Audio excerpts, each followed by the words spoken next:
فبأي آلاء ربكما تكذبان حور مقصورات في الخيام فبأي آلاء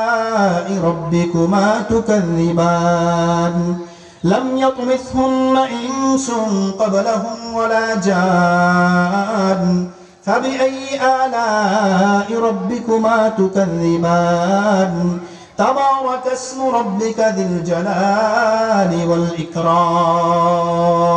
سبحان الله এই জান্নাতের ভিতরে যে হুরগুলো থাকবে এই হুরগুলো এমন জায়গায় থাকবে তাঁবুর মতো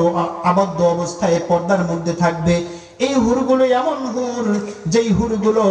জান্নাতে যাওয়ার আগ পর্যন্ত না কোনো মানুষ না কোনো জিন না কোনো ফেরেশতা একটু টাচ করেছে সুবহানাল্লাহ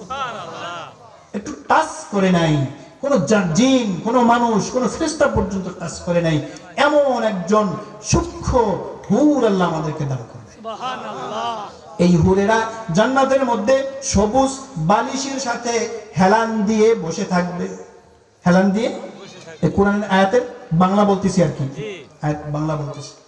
হেলান দিয়ে বসে থাকবে আর তাদের একটাই কাজ থাকবে তারা সব সময় একটা কাজ করবে সেই একটা কাজ হলো তার স্বামীর মনোরঞ্জন করা সুবহানাল্লাহ তার স্বামী কিভাবে খুশি থাকে এই সর্বনিম্ন হলো 70 জন উপরে তো হাজার লক্ষ কোটি হুর আল্লাহ কাউকে দান করবে এই হুরদের কাজ থাকবে একটা সব সময় স্বামীকে কিভাবে খুশি করা যায়